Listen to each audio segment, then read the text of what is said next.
We got one of the voices of rap, y'all. All right. So let's tap into this. Definitely like so this can get more engagement and send out to more people so they can actually hear the truth of this. All right. Tap in.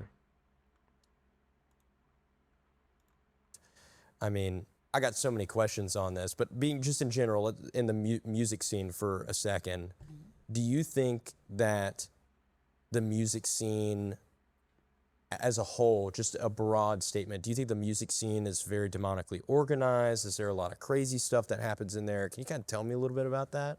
Well, it sure isn't driving people to God. It definitely isn't making people want God more because it focuses on the worship of material things.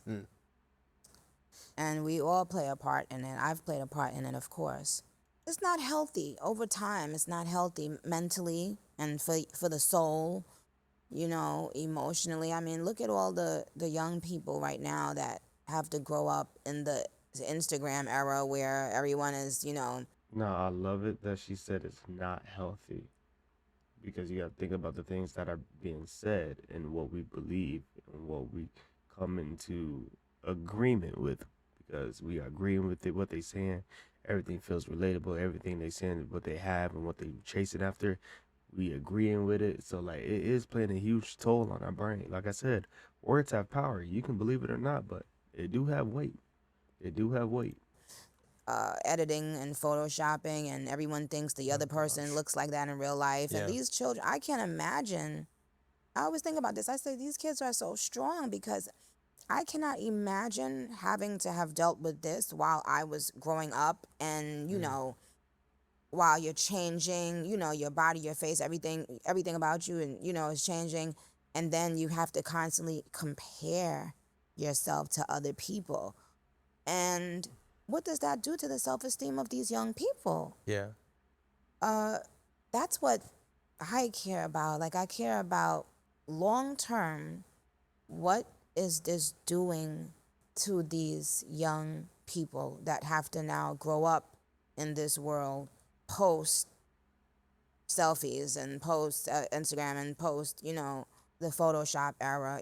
What is Yeah. that doing? And I guess I feel a sense of responsibility too a lot of the times because a lot of the stuff that I was rapping about, I didn't, I was so young too. I didn't realize that there are young people listening to it and how it could probably make them make certain decisions that Yeah. wasn't, really thought out.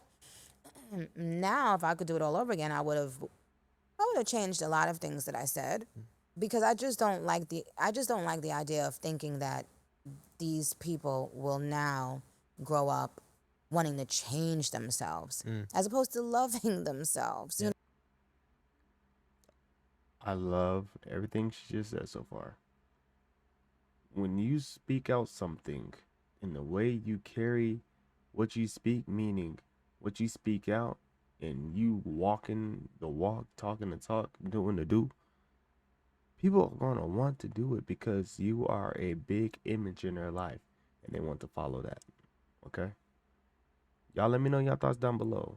I feel like that's very true. Words impacts you so crazy. People would not be going through these crazy changes at such a young age unless there was words spoken to them.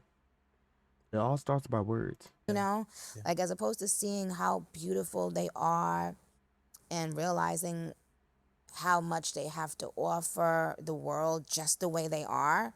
That's what I think. That's what I think is very demonic about the industry as a whole, Mm. is that it makes people feel that they're never enough. Mm. And if you feel like you're never enough, how can you be happy? Yeah. Yeah. My pastor from back at home used this analogy one time about. And then again, I ask people why listen to something if it's going to continuously make you feel depressed. It feel good for a moment, but it doesn't ease you throughout your day.